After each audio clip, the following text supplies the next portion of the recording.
सर्वे सुखिनः सन्तु सर्वे सन्तु निरामयः. आरोग्य पत्रिकेचा साप्ताहिक कार्यक्रम निरामय. निरामय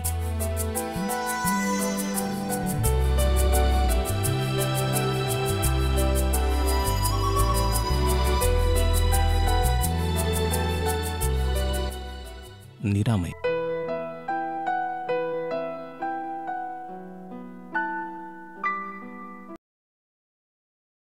नमस्कार श्रोते हो, आकाशवाणी अकोला केंद्राच्या निरामय या कार्यक्रमामध्ये मी ज्योती हातेकर आपणा सर्वांचं स्वागत करते आहे. श्रोते हो, आज आपण आपल्या आकाशवाणी अकोला केंद्राच्या स्टुडिओमध्ये डॉक्टर नितीन गायकवाड पाटील, वैद्यकीय अधिकारी, मलेरिया विभाग प्रमुख, महानगरपालिका अकोला यांना आमंत्रित केलेलं आहे. नमस्कार सर. नमस्कार सर. आपण मलेरिया डे याबद्दल बोलणार आहोत. नुकताच मला असं वाटतं 25 एप्रिलला मलेरिया डे आपण साजरा केलेला आहे. तर मलेरिया डे विषयी सुरुवातीला सांगूया. मलेरिया डे विषयी त्यापूर्वी आपण मुळात मलेरिया काय आहे हे शब्द समजून घेऊ आपण. मलेरिया जो एक इटालियन जुना शब्द आहे, माल एरिया. त्यात माल मीन्स जो भाग असा परिसर खराब आहे आणि एरिया मीन्स हवा. तो अपभ्रंश आहे. त्या काळात असा समज होता की बाबा जिथे खराब हवा आहे, खराब वातावरण आहे, तिथे हा आजार असतो. म्हणून तो मलेरियाचा शब्द तिथून निघाला. आणि पुढे मग मार्शलँड वगैरे ह्या गोष्टी आहेत. तर 2007 साली WHO बुश जे होते ते आणि WHO यांच्या संयुक्त विद्यमानाने त्यांनी 25 एप्रिल हा मलेरिया डे म्हणून साजरा करण्याचं ठरवलं. पूर्वी आफ्रिकन कंट्रीजमध्ये जिथे जास्त थैमान होतं, मलेरिया किंवा मच्छरांचं ट्रान्समिट होणारे जे काही आजार असतात त्याचं प्रमाण जास्त असल्यामुळे आफ्रिकेमध्ये तो जास्त आधीपासून सेलिब्रेट होता. खरं तर डे हा सेलिब्रेट करण्यासारखा नसतो, पण याच्यामुळे एक अवेअरनेस म्हणा किंवा आपण काय योजना करू शकतो जेणेकरून प्रतिबंधात्मक काय कारवाई करता येईल आणि लोकांचं त्यातून एक बोध देऊ शकतो, या संदर्भात तो दिवस आपण पाळतो 25 एप्रिल. आपण पाहतोय ना की जवळपास बरेच मोठमोठाले आजार जे आहेत या प्रत्येकाचा एक दिवस आपण ठरवला आणि तो त्या आजारासाठी पाळला जातो. जनजागृती करणे हा उद्देश त्याच्या मागे असतो. दरवर्षी वेगवेगळी थीम पण ठरवली जाते जेणेकरून त्या थीमवर काम केलं जाईल, एक आपल्यासमोर उद्दिष्ट राहील. असं यावर्षी मलेरिया डेची थीम काय होती? यावर्षी मलेरिया डेची थीम अशी आहे, malaria ends with us, reinvest, reimagine and reignite. जर मलेरिया आपण आहोत तर मलेरिया असणारच आहे आणि आपल्याला इरॅडिकेशन म्हणजे समोर उच्चाटन करायचं आहे. तर त्या संदर्भात आपल्याला सांगितलं की रिइन्व्हेस्ट. असं नाही की तुम्ही एकदा दोनदा तपासला आणि नाही असं नाही आहे. तर तुम्हाला एक कंटिन्युअस निरंतर प्रोसेस आहे इन्व्हेस्टिगेशनची, म्हणून रिइन्व्हेस्ट. नंतर आहे रिइमॅजिन, की इथे होऊ शकतो, असंही होऊ शकतं, म्हणजे आपली बौद्धिक कौशल्य वापरून कसा काय त्याचा उद्रेक होऊ शकतो हे डोक्यात आणणं गरजेचं आहे. आणि त्याचबरोबर रिइग्नाइट, आपल्यातली जी ऊर्जा आहे ती परत आपल्याला स्पार्क आला पाहिजे जेणेकरून अवेअरनेस तेवढा वाढवू शकतो आपण तळागाळात, ग्रासरूट लेवलपर्यंत, की बा हा आजाराचं स्वरूप एवढं गंभीर आहे आणि हा आपण कसा प्रिव्हेंट करू शकतो, कारण prevention is always better than cure. तर त्यामुळे हा आजार कसा आटोक्यात आणता येईल, झाल्यानंतर आपण ट्रीटमेंट देऊ, सगळ्या गोष्टी आहेत. आज भारताची जर लोकसंख्या पकडली त्यात 19 ते 20 हजार पर इयर एवढी कॅज्युअलिटी राहते, म्हणजे डेथ राहते मलेरियामुळे. आणि छोटासा साधा आजार आहे. तो मागे जुना डायलॉग होता की एक मच्छर आदमी को, तर नुसता एक आजार नाही येतो, मलेरिया, काला आजार, डेंग्यू, अगदी जो एलिफंटियासिस, म्हणजे हे सगळे आजार हे वेक्टर बॉर्न डिसीज आहेत. म्हणजे मच्छर हा सर्वात प्रामुख्याने त्यांचा वाहक आहे, वेक्टर बॉर्न डिसीज आहे. आणि तो प्लाझ्मोडियम नावाचा जो हे आहे, त्यात वेगळे प्रकार असतात म्हणा, प्लाझ्मोडियम व्हायवॅक्स, ओव्हेल, फाल्सिपॅरम, मलेरी. तर हे जे आहेत ह्या स्ट्रेन आपल्या शरीरात जेव्हा इंजेक्ट करतात तर माणूस एक छान होस्ट असतो, ह्युमन बिंग छान होस्ट असतो, त्यांना छान जपतो, वाढवतो आणि पुढे तोच त्याला घातक बनतो. तर ते कसं प्रिव्हेंट करता येईल त्या अनुषंगाने ही थीम यावर्षी पण ठरवली आहे. थीम मोठी छान आहे आणि भरपूर काम त्याच्यावरती व्हायला पाहिजे. आणि श्रोते हो, थीम जेव्हा आपण ऐकतो तर लक्षात घ्या की आपल्याला प्रत्येक गोष्ट शोधून काढायची आहे की हा मलेरिया कुठल्या कुठल्या बाजूने आपल्यावरती अटॅक करू शकतो किंवा कुठल्या गोष्टींमुळे होऊ शकतो. जसं आपलं जगण्याचं स्वरूप बदललं आहे, स्टाईल बदललेली आहे, तर आपल्यासोबत जगणारे हे जीव जंतू जे आहे तर ते पण थोडे थोडे हुशार झालेले आहेतच. त्यामुळे जसं डार्विनचे सिद्धांत सांगतो किंवा इव्हॉल्युशन थेअरी म्हणतो आपण, बघत असाल की घरी मच्छर मरून पडायचे. जे साधनं आहेत आपल्याला की ज्याच्यामुळे आपण मच्छर पळवून लावतो तर त्यांचा काही उपयोग होत नाही असं दिसतं आपल्याला. येस. आणि आजारात पण एक ड्रग रेजिस्टन्स पण आलाय. पूर्वी त्या गोळीने तो आराम पडायचा, तर आता ते पडत नाही. तरी इव्हॉल्युशन झालं. जसं माणसात झालं इव्हॉल्युशन, तसं इतर जीवजंतूंमध्ये पण झालं आहे. औषधं आपण घेतो पण स्ट्रॉंग ते होत आहेत असं म्हणायला काही हरकत नाही, कारण त्या औषधाचा परिणाम त्यांच्यावर होत नाही. आणि आपण बघतो ना, जाहिराती पण नवीन नवीन लिखतात की ही जी साधनं आपण बघतो मच्छर घालवण्याची, ती आणखीन पॉवरफुल. तर आपल्याला कळतंय की त्यांची पॉवर वाढली आहे. म्हणजेच मग तुम्ही जे सांगितलं की आपल्याला इमॅजिन करायला हवं, शोधून काढायला हवं की हा मलेरिया आणखीन कुठल्या स्वरूपात येऊ शकतो. तर हे खूप महत्त्वाचं आहे. म्हणजे लक्षात घ्या श्रोते हो की छोटासा आजार आहे पण बऱ्याच आजारांना तो आमंत्रण देणारा असतो आणि त्यातनं मग बऱ्याचशा समस्या उद्भवतात. आपण सरांनी आपल्याला एक आकडा पण सांगितला की दरवर्षी इतके लोक जे आहेत की ते मलेरियामुळे दगावतात. म्हणजे वर्षभरात समजा की ऑल ओव्हर वर्ल्डचा जर विचार केला तर 4.5 लाख ते 6 लाख लोक फक्त डेथ होतात मलेरियामुळे. ती मॉर्बिडिटी वेगळी आहे, मॉर्टिलिटी म्हणजे डेथ. मॉर्बिडिटी त्या अनुषंगाने लिव्हर डॅमेज किंवा कोमा हे त्याचे एकदम घातक असे कॉम्प्लिकेशन समजा, तर हे पण असे होतं. म्हणजे 6 लाख लोक तर डेथ प्राण गमावतात आणि त्याच्या अनुषंगाने तेवढेच जवळपास आजारी पण पडतात. इतर आजार, त्यामुळे गांभीर्य खूप मोठं आहे. आणि जेव्हा आपल्याला कळतं की मलेरिया हा वेक्टर बॉर्न आहे आणि वेक्टर हा ॲनोफिलिस मॉस्किटो आहे, तर मग मच्छरावर त्या सगळ्या गोष्टी फोकस होतात की आपण प्रिव्हेन्शन कसं करू शकतो, हे महत्त्वाचं आहे. आणि आपण बघतो की जेव्हा निर्मिती झाली पृथ्वीवरती, आपण बघतो की जेव्हा जीवन सुरू झालं तेव्हापासून हे मच्छर डास आहेतच आणि ते टिकून आहेत. हो ना, काही प्रजाती आपण बघितल्यात की डायनासोर सारख्या त्या संपून गेल्या आहेत, पण हा एवढा छोटासा जीव आहे पण तो टिकून आहे. तर त्यामुळे आपल्याला लक्षात घ्यायला पाहिजे त्याचं गांभीर्य की मच्छरांमुळे जर हा आजार होणार असेल, इम्युनिटी जी आहे ती चांगली असली पाहिजे की आपण या आजाराला सामोरे जाऊ शकू, किंबहुना तो आजार होणार नाही याकडे आपण जास्त लक्ष द्यायला पाहिजे. सर, आपण लक्षणं सांगूया किंवा मलेरिया केव्हा होऊ शकतो आणि त्याची काय लक्षणं आहेत? मच्छरांचं असं असतं की एकदा आत चावला कदाचित तो इन्फेक्टेड नसेल. प्रत्येक मच्छर काही मलेरियावाला नसतो की त्याच्यात प्लाझ्मोडियम असेल असंच नाही आहे. मच्छर काय करतं, टिपिकली जेव्हा त्याला काही गोष्टी इंजेक्ट करायच्या आहेत, पहिले तो सलावा इंजेक्ट करतो आपल्या बॉडीमध्ये आणि ते सलावामधून ते प्लाझ्मोडियम, वायवॅक्स, ओवेल जे काय असेल ते आपल्या शरीरात प्रवेश करतात. कारण तो लाळ सोडतो, मग तिथे थोडंसं रक्त जमा होतं आपलं, मग त्याला ते सक करायला सोपं जातं. म्हणजे एवढं इव्हॉल्युशन त्यांच्यात पण झालेलं आहे. आणि ते जेव्हा लाळ सोडतं ते आपल्या शरीरात जाऊन आपल्या सर्क्युलेशनमध्ये जातं. पुढे लिव्हरमध्ये मेरोझॉइड्स वगैरे स्पोरोझॉइड्स असं बनतं आणि सर्क्युलेशनमध्ये आल्यानंतर ते हे लगेच नाही होत. ही प्रोसेस पण जवळपास 2 ते 3 आठवडे राहत. म्हणजे आज चावलेले मच्छर एखाद्या 2 आठवड्यानंतर आपल्याला लक्षणं जाणवतील. आणि प्राथमिक लक्षणं जे आहेत ते सेम आहेत. म्हणजे थंडीतून ताप, डोकं दुखणे, मळमळ, उलटी, हे जवळपास 50-60% आजारांचं सेम लक्षण असतात. काही आजारामध्ये, मलेरियामध्ये अजून थोडंसं जीव घेण्याकडे जातं. म्हणजे लिव्हर निकामी होणे, कोमा होते, जसं सेरेब्रल मलेरिया असतो. म्हणजे ब्रेन डॅमेज पण होऊ शकतं. तर एवढे घातक कॉम्प्लिकेशनसुद्धा आहेत. एक ब्लॅक वॉटर फीवर असतो, म्हणजे इतर रक्तस्राव होतो की युरिन पण त्याला ब्लॅक कलरची होऊ शकते, रक्तस्राव होऊ शकतो, लिव्हर डॅमेज, स्प्लीन डॅमेज, ह्या गोष्टी मलेरियामुळे होऊ शकतात. तर साधे लक्षणं म्हणजे थंडीतून येणारा ताप, जो कोणत्याही व्हायरल फीवरमध्ये राहू शकतो, अगदी लघवीत असणाऱ्या इन्फेक्शनमुळे पण राहू शकतो. तसा ताप तर कोमापर्यंत एवढे गांभीर्य आहेच त्याचं. आणि आपण जेव्हा ह्या सगळ्या गोष्टी टप्प्याटप्प्याने सांगतोय आपल्या श्रोत्यांना, तर त्यांनी या आजाराचं गांभीर्य लक्षात घ्यावं की कुठलाही थंडी वाजून ताप येणार असेल तर आम्ही आधी पण आमचे जे कार्यक्रम झाले त्यामध्ये बोललो की आपल्या मनाने औषधी घेऊ नयेत. तर बरेचदा होतं असं की छोटासा आजार बसून जाईल, मला नेहमीच असं होतं. आणि जर तो मलेरिया असेल तर मात्र तो गंभीर स्वरूप धारण करू शकतो. तर आपण सांगितलं की काय काय गंभीर स्वरूपाचे आजार होतील, याची कारणं आपण सांगितली की मच्छरामुळे होणार आहे. पण आता आपण थोडं डिटेलमध्ये सांगूया की आपण काय काळजी घ्यायला पाहिजे आणि काय आहेत.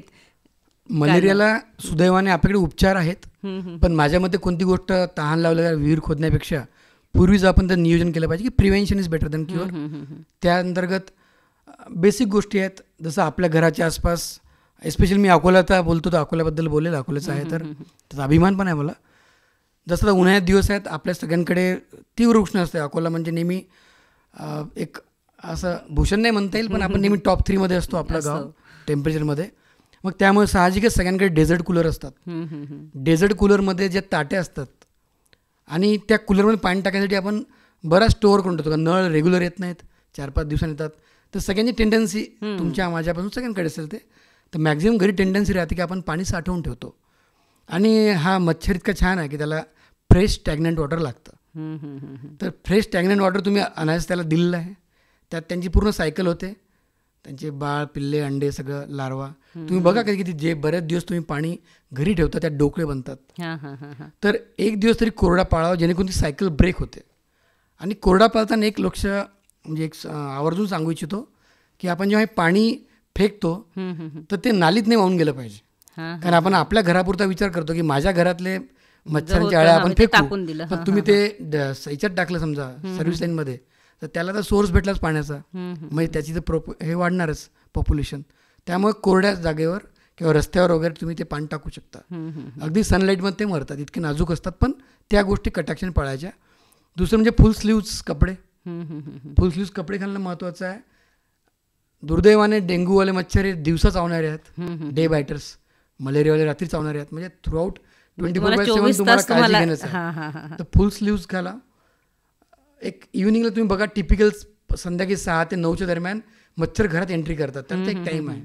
तर त्या दरम्यान जर आपण घरं दार खिडक्या जरा बंद असल्या किंवा जाळी असली किंवा घरी झोपताना नेट्समध्ये तुम्ही झोपले किंवा जे सध्याचे जसं कछवा असतील, ऑलआउटसारखे काही साधनं असतील त्या गोष्टी घरात ठेवल्या आणि एक इन्सेक्टिसाईड कंट्रोल जे मच्छरदाणी आहेत म्हणजे त्यालाच आपण काही औषध अप्लाय करतो, ते रेप्लेंटसारखं काम करतं, त्याही नेट्स वापरल्या तर माझ्या मते बरं होईल.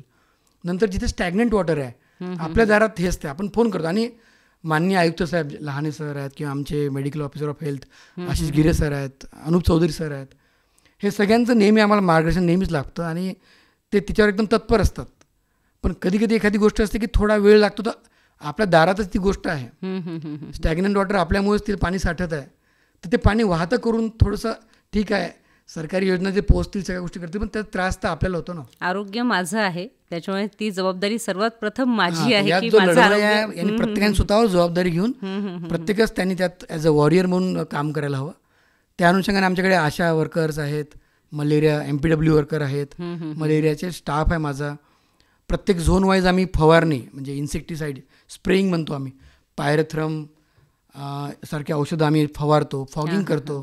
ह्या गोष्टी आम्ही वेळोवेळी झोन वाईज 4 झोनमध्ये आमचे जवळपास 16 कर्मचारी आहेत, हँडपंप असतात त्यांच्याजवळ आणि फॉगिंग मशीनसुद्धा आहेत.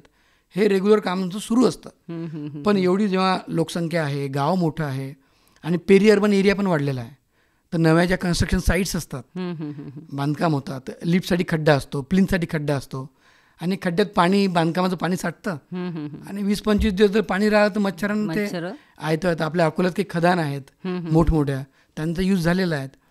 शासनाला पण आम्ही विनंती केली, त्याच्यावर काम चालू आहे सरांचं, त्याच्यावर म्हणणं आहे.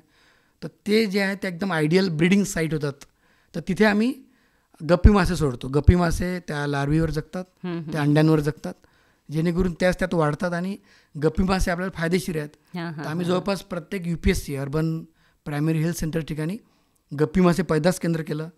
नंतर माननीय डिस्ट्रिक्ट मलेरिया ऑफिसर यांचे आनंद सर यांचं पण आम्हाला मार्गदर्शन तसंच सहकार्य लाभतं. त्यामुळे महानगरपालिका आणि डिस्ट्रिक्ट मलेरिया ऑफिसर यांच्या संयुक्त विद्यमानाने आम्ही बऱ्याच कारवाई करतो. पण नागरिकांना तेवढंच आव्हान आहे की काही गोष्टी ठीक आहे आम्ही तर करतोच म्हणा, पण तुम्ही पण एक आमच्यासोबतच लढा आणि सोबत हे करा. ही लढाई आपल्या सर्वांची, आपल्या स्वतःसाठी. जसं मी आत्ताच बोलले की आरोग्य माझं आहे, सगळ्यात प्रथम जबाबदारी पण माझी आहे माझ्या आरोग्यासाठीची. आणि तुम्ही फवारणीबद्दल वगैरे जेव्हा सांगितलं तर बरेचदा मी पण बघते की त्यांचा आग्रह असा असतो की बाबा आमच्या घरात किंवा आमच्या अंगणात पण फवारणी करून द्यावी, तर असं नाही होणार आहे. ती स्वच्छता मी स्वतः पाळली पाहिजे. बिलकुल. आणि त्याबद्दल मला 2 गोष्टी सांगाव्याशा वाटतात की प्रत्येकाला वाटतं की माझ्या घरी फॉगिंग करावी किंवा ते धूर वगैरे. धूर थोडाफार ठीक आहे. धूर जेव्हा आम्हाला असं ऑब्झर्व झालं की आम्ही फॉगिंग जास्त केली तर बाहेरचे मच्छर घरात येऊन लपतात आणि मच्छर पण एवढे मूर्ख नाहीत की बा ते फॉगिंगमध्ये जाऊन स्वतः मारायला जातील, ते किती जातात. आणि त्यासाठी बेस्ट आहे की जिथे ब्रीडिंग प्लेसेस आहेत तिथे आम्ही औषधं इंजेक्ट करतो. आपल्या अकोला मोरणा नदीचं पात्र हे खूप आयडियल ब्रीडिंग सोर्स आहे मच्छरांसाठी, तर तिथे आम्ही एव्हरी वीकली बीबी ऑइल वगैरे सोडतो. ह्या गोष्टी आम्ही करत असतो. तर सांगायचा उद्देश की नुसतं फॉगिंग किंवा कॉस्मेटिकली काही करतो म्हणून बुवा आणि मच्छर जातात अशातला भाग नाही. आम्ही स्प्रेइंग जास्त याच्यावर भर देतो.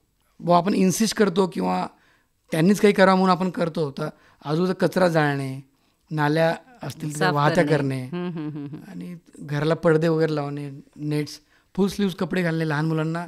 त्या दरम्यान माझ्या मते सर्वांनी मिळून जर असं केलं तर निश्चित आपण मलेरियाला हरवू शकतो. म्हणजे स्वतःच्या घरातली जी स्वतःची माझ्या कुटुंबाची काळजी आहे ती आपण घेतोच आहोत. त्याच्यासाठी सांगितलं आपल्याला की पूर्ण बाह्यांचे कपडे घाला, मच्छरदाणी लावून झोपा. दिवसा पण डेंग्यूचे मच्छर आहेत, रात्री मलेरियाचे मच्छर आहेत. म्हणजे 24 तास तुम्हाला अलर्ट राहायचं आहे, तब्येतीची काळजी घ्यायची तेव्हा. पण सोबतच आपलं सार्वजनिक जे आयुष्य आहे तर त्यासाठी पण आपल्याला काळजी घ्यायची आहे. त्यासाठी सरांनी महत्त्वाचं आपल्याला सांगितलं आहे की कोरडा दिवस पाळताना तुम्ही तुमचं जे पाणी आहे, तुम्ही पाणी सांडून जे देणार आहात, टाकून देणार आहात, तर ते गरम रस्त्यावर टाकलं तर ते त्याचे जंतू जे आहेत ते पटकन मरतील. तर ते वाहत्या पाण्यात टाकू नका, कारण त्यांना तिथे जीवनदान मिळणार आहे. तुमच्या घरातून जाऊन ते अजून कुठेतरी जातील, पुन्हा तुमच्याच घरी परतही येतील. आणि मच्छर नाही कळत ना की आपल्या घरचा मच्छर बाजूच्या घरी जाणार नाही किंवा बाजूचा आपल्याकडे येणार नाही. तर संयुक्त सगळ्यांनीच मिळून ते काम करणं. तर सार्वजनिक आरोग्यासाठी पण आपण काम करणं खूप आवश्यक आहे. सार्वजनिक आरोग्यासाठी जेव्हा काम होईल तेव्हाच ह्या ज्या काही असे आजार असतात की जे सार्वत्रिक असतात तर त्यांच्यावरती आपण नियंत्रण मिळवू शकतो. आणि we have to be detective. एक टॉर्च घेऊन जर तुम्ही आपल्या घरातल्या जिथे साठा आहे पाण्याचा, आणि आपल्या सर्वांच्या घरी मला जशी आवड आहे, छान सुशोभीकरणाची झाडं लावलं असतात, छोटी कुंडी असते, छान छोटं झाड असतं, दिसायला छान असतं. पण तुम्ही जर बारकाईने जर लक्ष दिलं, तुम्ही रोज पाणी देता झाडांना, तिथे पण मच्छर, अळ्या, डोकळे ते बनतात आणि ती तुमची सायकल प्रोपॅगेट होते आणि मच्छर बनतात. तर हे सोर्सवर आपण काम करायला पाहिजे. स्टॅग्नंट वॉटर कुठेच नको असेल तर ते कोरडा ते करायला गरजेचं आहे, म्हणजे ते असं म्हणणं माझं. आणि ते खूप आवश्यक आहे. छोट्या गोष्टी आहेत, आपलं त्याकडे लक्ष पण जात नाही आणि समस्या उद्भवल्यावरती मात्र मग आपल्याला आपण औषधोपचार घेण्यापलीकडे आपल्या हातात काहीच नसतं. सर, आपण औषधोपचारापर्यंत आलोच आहोत, तर हे सांगा की काय उपचार आहेत मलेरिया आजारावरती? मलेरियाचे रुटीन जे औषधं आहेत, जसं क्लोरोक्विन आहे किंवा पायरेमिथ्रिन आहे किंवा आर्टिसोनेट, आर्टिमिथर सारखे, सल्फाडॉक्झिन आहे, डॉक्सीसायक्लिन आहेत. अँटीबायोटिकची नावं तर नवे शोध लागत आहेत, नव्या गोष्टी होत आहे.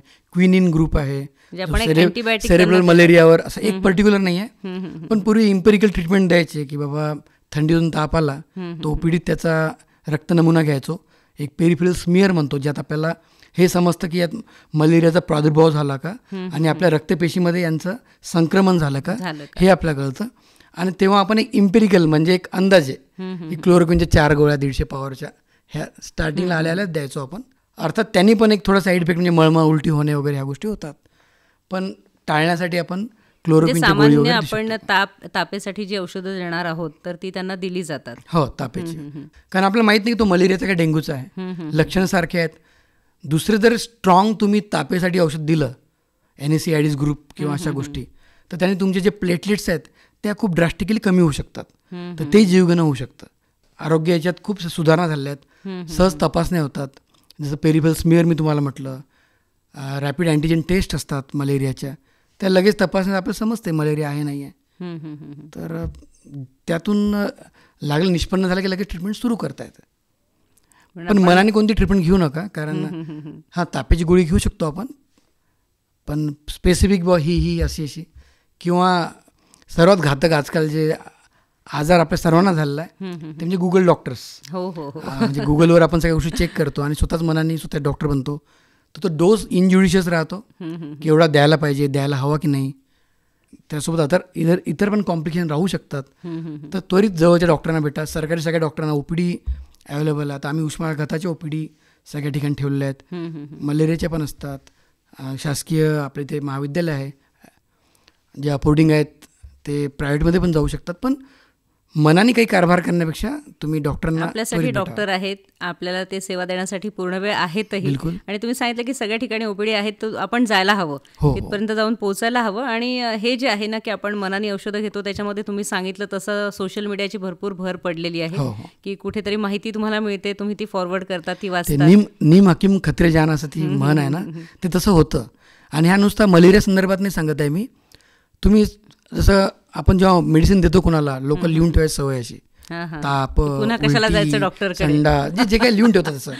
आणि नेक्स्ट टाइम जर झालं तर स्वतः डॉक्टर म्हणतात की लास्ट टाइम हेच दिलं कदाचित होतं. डॉक्टरांचं त्यावेळेस आकलन की बाबा 10,000 सारखेच लक्षण राहू शकतात, पण आपलं वेगळं आहे. बेस्ट साधं सिम्टमॅटिक तुम्ही देऊ शकता, तापाची गोळी वगैरे देऊ शकता, ORS देऊ शकता.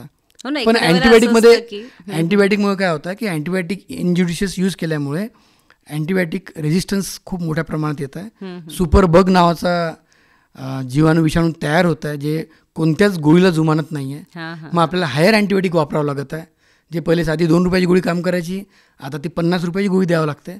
असंच जर चालत राहिलं तर माझ्या मते ट्रीटमेंट अनअफोर्डेबल होईल. आपण हे पाहतोच सर की तुम्ही सांगितलं आता की आपण मनाने जी औषधं घेतो, बरेचदा असं असतं ना की लहान बाळ असेल तर लिहून दिलं असतं की रात्री अपरात्री काम पडेल म्हणून ही गोळी तुमच्यासोबत असू द्या, तर ती पण आपण कुणालाही लागू करतो. तर असं नक्कीच करू नये. वारंवार आम्ही कार्यक्रमांमधनं हे सांगत असतो की आपल्या मनाने औषध कुठलंही घेऊ नका. एखाद्या वेळेला असं वाटतं की मागच्या वेळेस पण मला हेच रेफर केलं होतं, पण मागच्या वेळेला तुमची लक्षणं तीच असतील, यावेळेला वेगळी असतील, तुम्हाला माहिती नाहीत बरोबर. आणि तुम्ही स्वतः डॉक्टर नाही, एवढं लक्षात ठेवावं. आणि त्यानुसारच आपण आपली औषधोपचाराची पद्धत ठरवावी की आपण आपल्या डॉक्टरांना जाऊन भेटावं जर आपल्याला आपल्या आरोग्याची काळजी आहे. इनफॅक्ट आमच्या मेडिकलमध्ये म्हणतात की तुम्ही जरी स्वतः डॉक्टर असले तरी सेल्फ मेडिकेशन करू नका. हां, पण लक्षात घ्या श्रोते हो, आपल्याला डॉक्टरसाहेब खूप महत्त्वाची गोष्ट सांगतायत की ते स्वतःसाठी औषध घेत नाहीत, कुटुंबियांना पण देत नाहीत. अशा वेळेला आपण डॉक्टर नसताना स्वतः मनाने औषध घेऊ नये. सर काय सांगाल आणखी मलेरियाबद्दल? खरं तर वेक्टर बॉर्न डिसीज जे आहेत ते आपण टाळू शकतो, आणि ज्या गोष्टी टाळू शकतो तर निश्चितच सर्वांचा सहयोग त्याला खूप महत्त्वाचा आहे. शासकीय यंत्रणेनुसार जसं मी आताही बोललो होतो की माननीय आयुक्त लहाणे सर, आमचे आशिष गिरे सर, चौधरी सर, किंवा आम्ही वेळोवेळी लोकांना मार्गदर्शन करतो. आणि जे आमच्या आशा वर्कर आहेत, ज्या ग्रासरूट लेवलवर काम करतात, त्यांना पण आम्ही ह्या मोहिमेत सहभागी करून घेतलं आहे. त्या वेळोवेळी रक्ताचे नमुने तपासतात. असा पेशंट त्यांना जर रुग्ण आढळला सर्व्हायलन्सच्या दरम्यान, सर्व्हायलन्स खूप महत्त्वाचा असतो. म्हणजे आपण जेव्हा गृहभेटी देतो, रोज आमचा जो स्टाफ आहे हा प्रत्येक एरियावर आमची आशा जाते आणि घरात कोणाला ताप आहे का विचारते. ताप असला तर जवळपास 15% लोकांना हा आजार राहू शकतो, म्हणून त्याला संदर्भित केलं जातं. किंवा त्यांनी कुठे प्रायव्हेट ट्रीटमेंट घेतली का तेही बघितलं जातं. संदर्भित रुग्णांची तर आम्ही जेव्हा नमुने पाठवतो, रक्त नमुने, त्यात आम्हाला आढळतं की असं असं आहे. अकोला मागच्या वर्षी पण बघसाल तुम्ही, डेंग्यूचे बरेच रुग्ण होते. सुदैवाने जीवितहानी झाली नाही, पण डेंग्यूमुळे एक आर्थिक भार एक कुटुंबांना सहन करावा लागतो. ज्यांची हातावर मजुरी किंवा असं काम असतं, त्यांच्या घरी एक डेंग्यू रुग्ण जर असला, त्याचं प्लेटलेट कमी होतो, त्याला प्लेटलेट्स द्यावे लागतात किंवा ICUत त्याला शिफ्ट करावं लागतं. आणि मग जे त्याची जी अर्थव्यवस्था कोलमडते, तर ते चक्र चालूच राहतं पुढच्या वर्षी येईपर्यंत. परत पुढच्या वर्षी तीच गोष्ट घडते आणि मग तो प्रचंड त्या खाईत घुसतो. मानसिक, शारीरिक, आर्थिक सगळ्या प्रकारे तो कोलमडतो. म्हणजे हा नुसता असा मुद्दा नाही की बा एक मलेरिया, एक मच्छर आहे, आजार आहे, असं आहे. तर जेव्हा आपण सर्व मिळून याला एक लढा देऊ, आणि आपल्याला खूप काही करायचं नाही आहे, आपण आपल्यापुरतं जरी केलं आणि हे सर्वांनी ठरवलं तरी माझ्या मते आपण याच्यावर निश्चित विजय मिळवू. पूर्वी ब्रीदवाक्य होतं की मलेरिया आपल्याला समूळ उच्चाटन करायचं, इरॅडिकेशन, म्हणजे तर आता ते इलिमिनेशनवर आलं, म्हणजे इरॅडिकेट होऊ शकत नाही असं झालं. कारण इंडिया ट्रॉपिकल झोनमध्ये येतो, इथलं वातावरण त्यांच्यासाठी कंड्युसिव्ह आहे मच्छरांना जगण्यासाठी, वाढण्यासाठी. आफ्रिकन कंट्री, इंडियन बेल्ट, आणि आपण ते वातावरण अजून आपल्या अस्वच्छ वागण्याने त्यांच्यासाठी जास्त प्रोव्हाइड करतो, त्यांना निर्माण करतो आहे. Too much population, over crowding, sanity नसणे, हायजीन नसणे, घर ओव्हर क्राउडिंग, नाल्या नसणे, अर्बनायझेशन, ह्या सगळ्या गोष्टीमुळे. पूर्वी तुम्ही एक ऑब्झर्व केलं असाल, आपण जेव्हा लहानपणी मामाच्या किंवा आजी आजोबाच्या गावाला जायचो, तिथे मच्छर नावाचा प्रकार नव्हता. आपल्या सिटीमध्ये राहायचा, मे बी चूल वगैरे राहू शकते किंवा तिथे तेवढं अर्बनायझेशन नसेल किंवा जे काय गोष्टी असतील. पण आता आपण खेड्यावर जरी गेलो तर तिथे पण मच्छर असतात. म्हणजे अशा गोष्टी की तो गावात ग्रामीणपर्यंत पोहोचलाय. मच्छराचा फक्त शहरी नाही राहिला. तर आपण सगळे मिळून जर लढा दिला तर आपण आपल्या देशाला मलेरिया मुक्त करू शकतो. जसं आपण देवीच्या आजारावर विजय मिळवला, नंतर जसं गिनीवॉर्म त्याच्या आजारावर एक एक करत आपण TB, आता यावर्षीचं गोल आहे आपलं की TB पण आपण इलिमिनेशन नंतर इरॅडिकेशन. पोलिओ आपण भारत गेल्या 3 ते 5 वर्ष एकही पेशंट नाही आहे, तो पोलिओ मुक्त होणार आहे. तर सर्वांनी जर लढा दिला, आणि सर्वात महत्त्वाचं प्रिव्हेन्शनमध्ये एक येतं की वॅक्सिनेशन. पायलट प्रोजेक्ट सुरू झाला आहे, काही राज्यांमध्ये मलेरियाची वॅक्सिन पण देत आहात आणि त्याचे चांगले रिझल्ट चालले आहेत. एखाद्या वर्षात किंवा 6 महिन्यात आपल्याला मलेरियाची वॅक्सिनसुद्धा येईल. आणि तुम्ही बघितलं की जसं वॅक्सिनने आपण कोरोनावर विजय मिळवला, अगदी बरोबर. पोलिओचे रुग्ण आपण गावोगावी जे कमी बघतोय. आधी तुम्ही वारंवार टायफॉईडचे पेशंट बघायचे किंवा काविळाचे बघायचे, आज ते कमी झालेत. कारण थँक्स टू रिसर्च सायंटिस्ट ज्यांनी वॅक्सिन शोधल्या, तर ते मलेरिया आणि डेंग्यूवर पण वॅक्सिनेशनचं चालू आहे. सध्या पायलट प्रोजेक्ट सुरू आहेत आणि जर तो सक्सेसफुल झाला तर throughout India, throughout globe vaccination पण होतील. जसं पोलिओचं अभियान आपण बघितलं होतं की सातत्य होतं त्याच्यामध्ये, आणि हे सातत्य राखल्याने आपण त्याच्यावरती विजय मिळवू शकलो. तसं हे मच्छरांच्या बद्दलचा हा जो आजार आहे, मच्छर हे मोठे गनिमी कावा करणारे आहेत है ना. ते अगदी आपल्याला कधी छुपे आपल्यावर वार करतात सतत, आणि ते आपल्या लक्षात येत नाही. आपल्याला खूपदा ते अशा जागी जाऊन चावतात की आपल्याला लक्षात पण येणार नाही, आणि मग आपण कधी त्याला बळी पडू समजतं थोड्या वेळ, आणि खूप राग येतो आपल्याला, पण आपण काहीच करू शकत नाही. तर आपण करू जे शकतो, स्वच्छता पाळणे, आपल्या घरात आपण मच्छरांचा उद्रेक कुठे होणार नाही हे बघणे, सार्वजनिक स्वच्छता जी माझ्या परिसरातली जी माझी जबाबदारी आहे, निदान माझ्याकडनं अस्वच्छता काही निर्माण होणार नाही याकडे पण प्रत्येक नागरिकांनी जर लक्ष दिलं तर निश्चित आपण ह्या आजारांना म्हणजे नियंत्रण मिळवणार आहोतच. आणि मला असं वाटतं की हे जे असे काही कार्यक्रम आहे, मी तर खूप श्रोत्यांच्या वतीने आश्वासन पण देत असते. सुरुवातीला मी स्वतः ह्या सगळ्या गोष्टी पाळते. तुम्ही सांगितलं तसं माझ्याकडे पण खूप सगळी झाडं आहेत आणि मी सतत त्याच्यावर लक्ष ठेवून असते की याच्यामुळे घरात कुठे डास व्हायला नकोत. तर अशी छोटी छोटी जबाबदारी जर प्रत्येकाने घेतली तर निश्चितच आपण या आजारांवरती नियंत्रण मिळवू शकतो.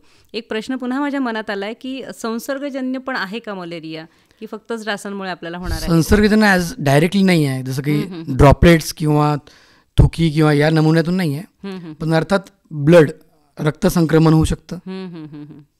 नंतर पर्सन टू पर्सन, जसं या मच्छर इन्फेक्ट कोणाकडून होणार, इन्फेक्टेड पर्सनला चावल्यानंतर पण त्याच्यात होऊ शकतं ना, आणि तोच ते इकडे ट्रान्सफर करू शकतो. म्हणजे व्हेक्टर तो माध्यम बनू शकतो, पण ॲज डायरेक्ट सर्व्हिस. घरात कोणाला मलेरिया झाला आहे तर होऊ शकतं की तेच डास तुम्हाला चावल्याने तुम्हाला, कारण आपण एकच सराउंडिंग शेअर करतो, कॉमन सराउंडिंग, कॉमन वातावरण आपण शेअर करतो, तर निश्चित होऊ शकतो. पण त्याला झालं म्हणून आपल्याला होऊ शकतो, होतोच असं नाही. पण आपण काळजी घेणं अतिशय गरजेचं आहे. आणि सर, निश्चितच मला असं वाटतं की प्रत्येक वर्षीला एक थीम ठरवून काम केलं जातं आहे. बरेचसे आजार आहेत की आपण पाहतो की त्याचं उच्चाटन झालेलं आहे. तर आपण आशा करूया की पुढचा जो आजाराचं उच्चाटन असेल ते मलेरियाचं असो. बिलकुल. आणि सर्व श्रोते ही जी मुलाखत ऐकतायत तर निश्चितच ते ही स्वच्छता पाळतील. जे श्रोते म्हणजे श्रोत्यांना म्हणजे नम्रपणे विनंती आहे की बिंग डॉक्टर म्हणा किंवा बिंग एक अकोलावासी म्हणा, मी सर्वांना आवाहन करतो की एक दिवस तरी तो कोरडा पाळावा, किंवा जिथे आपण पाणी नाही सांडू शकत अकोल्यासाठी तेही बघावं लागतं, ते झाकून ठेवायचं पाण्याचा सोर्स. आणि वेळोवेळी स्वतः चेक करा की आपल्या इथे मच्छरांच्या अळ्या झाल्या का. लाईटली घेऊ नका. अगदी नारळाची करवंटी असते त्यात पण मच्छर, किंवा जो आपण डिस्पोजेबल ग्लास जो चहाचा फेकतो ना, त्यात जर अवकाळी आलेला पाऊस किंवा थोडं पाणी साचलं असलं, that is enough for mosquito to propagate. तर त्यामुळे सर्वांना आवाहन करतो आणि कळकळीची विनंती करतो की ह्या ज्या गोष्टी आहेत आपण टाळू शकतो त्या नक्कीच टाळा. म्हणजे मच्छरांसाठी चुल्लूभर पाणी आपण जे म्हणतो ते पण काफी आहे. तर असं कुठलंच थोडंसंही पाणी कुठे साठवू देऊ नये.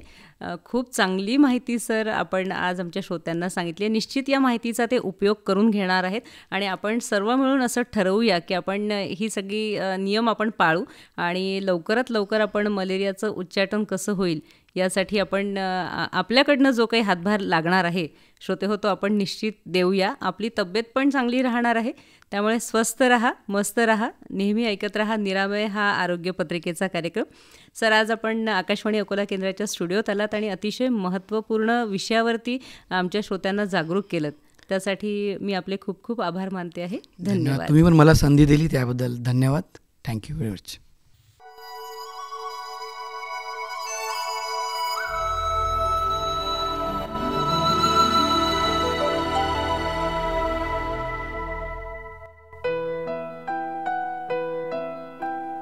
सर्वे सुखिनः सन्तु, सर्वे सन्तु निरामयः. आरोग्य पत्रिकेचा साप्ताहिक कार्यक्रम निरामय. निरामय.